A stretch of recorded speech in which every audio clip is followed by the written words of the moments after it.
Le dernier quart d'heure de Smart Bourse, chaque soir, c'est le quart d'heure thématique. Le thème ce soir, c'est celui de l'innovation que nous célébrons avec les équipes de LBP AM et Be-Smart for Change, bien sûr, qui sera à nouveau partenaire des 4e trophées de l'innovation organisés notamment par LBP AM, portés depuis 4 ans par LBP AM et qui se dérouleront en ce mois de novembre à Paris, le 12 novembre précisément. Pour en parler et pour prendre la route de ces trophées de l'innovation, à mes côtés en plateau, Emmanuel Mouret, président du directoire de LBPM, et Pierre Ernst, secrétaire général de LBPM. Bonsoir à vous deux.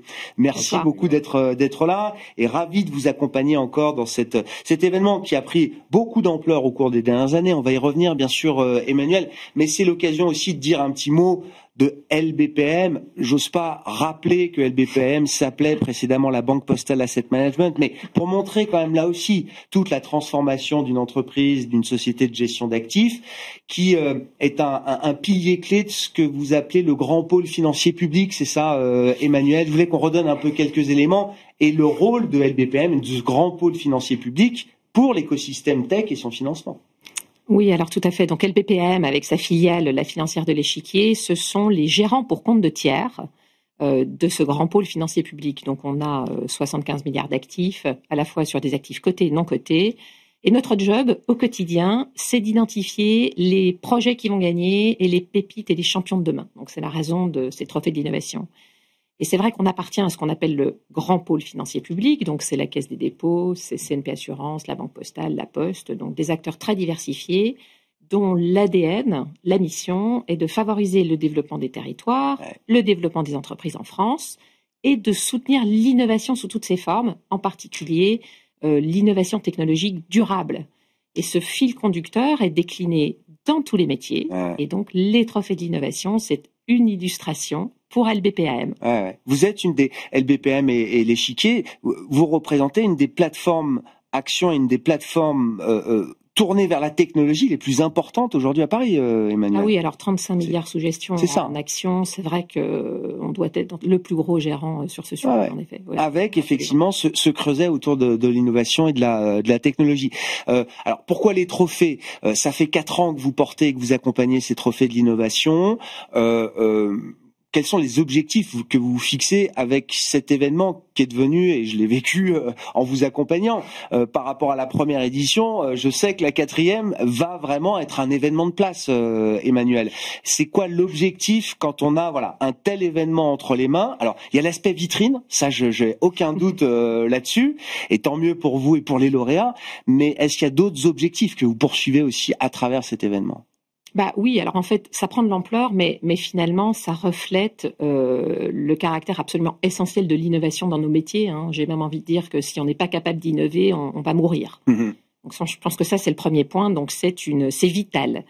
Alors c'est vrai qu'au bout de 4 ans, on peut faire un bilan sur ce que ça nous apporte, beaucoup de choses, mais je vais citer 2 choses en particulier. Ça nous permet tous les ans de regarder ce qui se fait en France. La France est un vivier pour les startups, qui est incomparable. On a beaucoup de chance et des startups qui sont capables de passer à l'échelle avec des solutions très très différentes et très innovantes. Donc c'est une chance de regarder ça tous les ans. Ça, c'est un des objectifs très importants et c'est ce que ça nous apporte.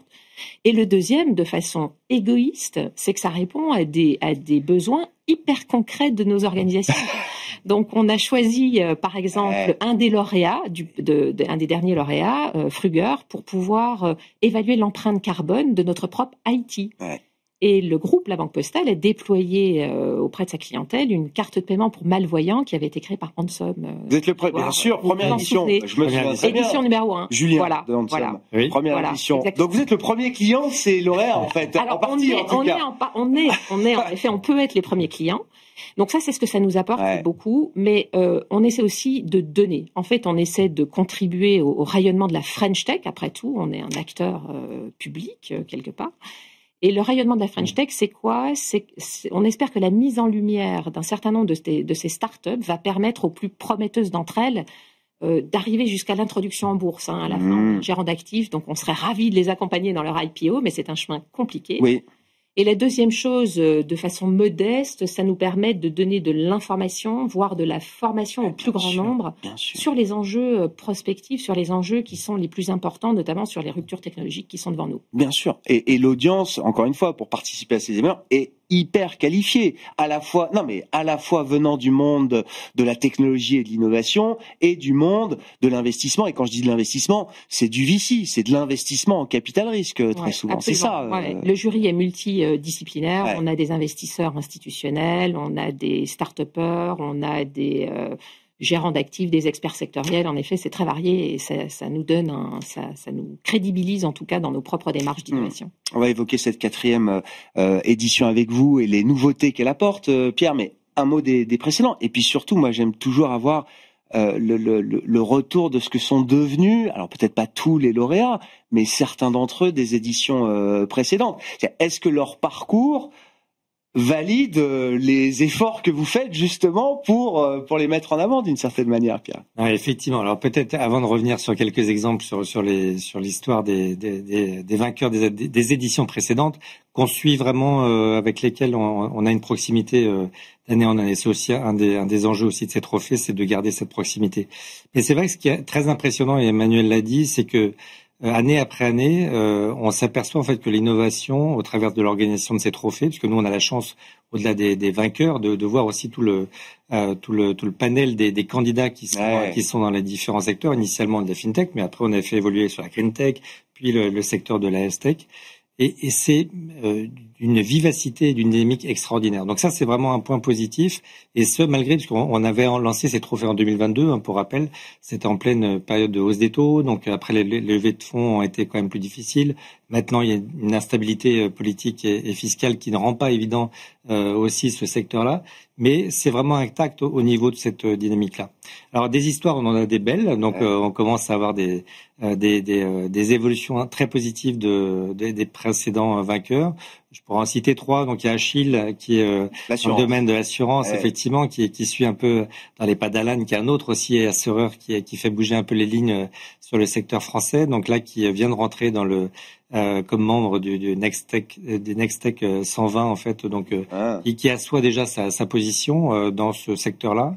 Je peux citer Patrol qui était un vainqueur l'année dernière aussi sur la cybersécurité, qui vient d'ouvrir un bureau à Londres après une levée de capitaux qui avait été faite quasiment au même moment que les trophées l'année dernière. Et puis un autre exemple, Synapse, qu'on aime bien. Synapse, c'est de l'IA pour la médecine, qui vient de lancer un agent conversationnel en IA, qui a l'ambition de concurrencer ChatGPT en France. Et ce qui est passionnant en fait dans ce secteur-là, il faut avoir en tête que aux États-Unis, 66% des généralistes utilisent ChatGPT dans leur quotidien.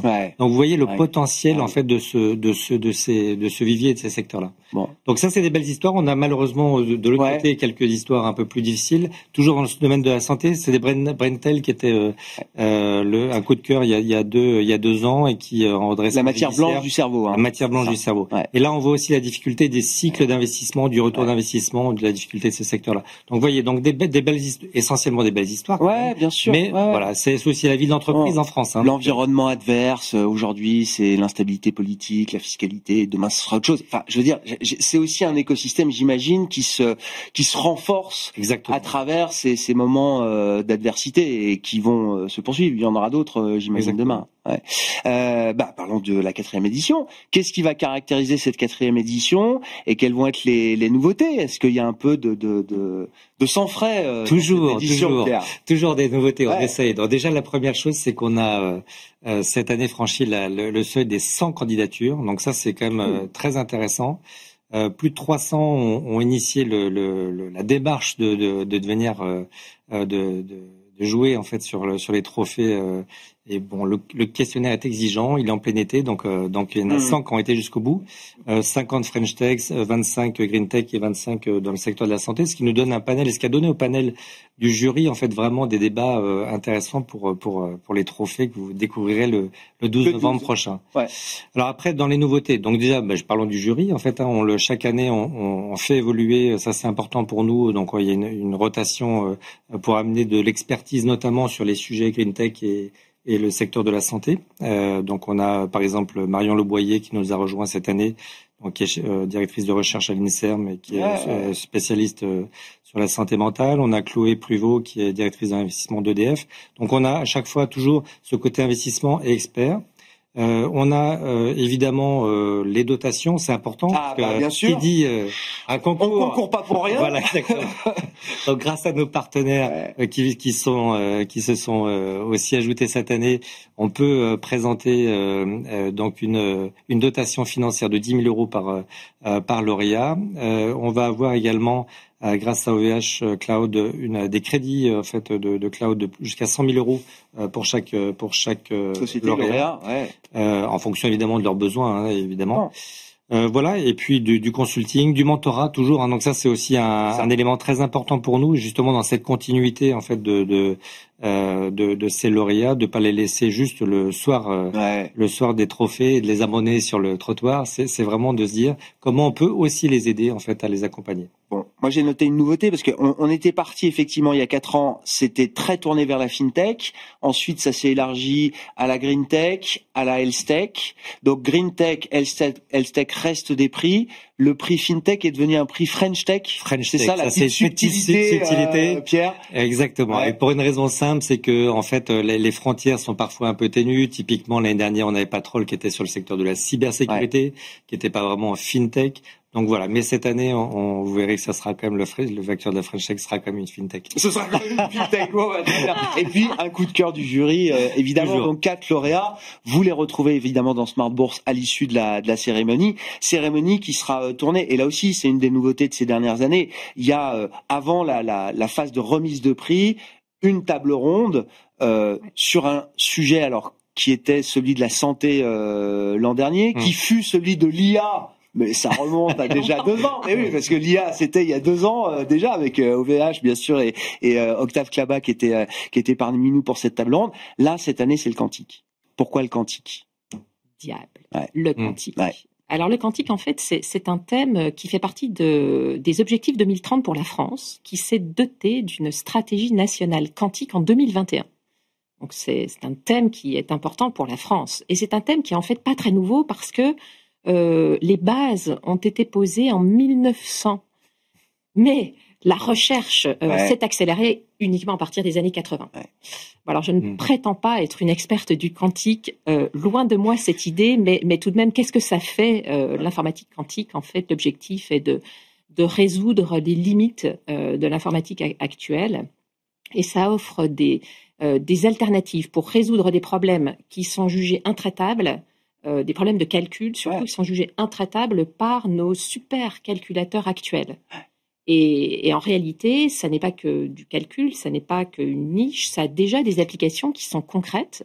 Alors, au premier plan desquelles la cryptographie, parce qu'en fait, l'informatique quantique est une vraie menace pour les systèmes de chiffrement actuels, dont il convient donc de se protéger de cela. Ça a des implications dans les domaines de la simulation. On peut par exemple faire de la modélisation de molécules en chimie, dans la pharmacologie, et ça aura peut-être des implications dans l'intelligence artificielle en accélérant finalement des algorithmes d'IA. On peut imaginer que le machine learning, à partir de données massives, soit rendu possible grâce à l'informatique quantique. Donc en fait, le quantique, c'est un sujet de souveraineté, bien sûr, c'est le sujet du jour. On a la chance d'avoir des startups fantastiques dans ce domaine. On va interviewer Alice et Bob et Pascal notamment. On aura BPI et French Tech avec nous justement, et donc c'est un sujet auquel il convient de s'intéresser sans plus tarder. La nouvelle frontière, et puis tout est question de puissance et de fiabilité de calcul. C'est bien l'enjeu des recherches qui sont menées, notamment par ces 2 startups, Alice et Bob et Pascal, qui seront présentes à l'occasion de cette cérémonie le 12 novembre prochain. Merci beaucoup à vous deux, Emmanuel Mouret, Pierre Ernst, présidente de LBPM et secrétaire général de LBPM, qui était avec nous pour initier et donner le coup d'envoi de cette période qui va nous amener jusqu'au Trophée de l'innovation le 12 novembre prochain. Et dans la folie de ces trophées, vous pourrez découvrir dans Smart Bourse en exclusivité les 4 lauréats qui auront été récompensés à l'occasion de cette 4e édition. Merci Grégoire.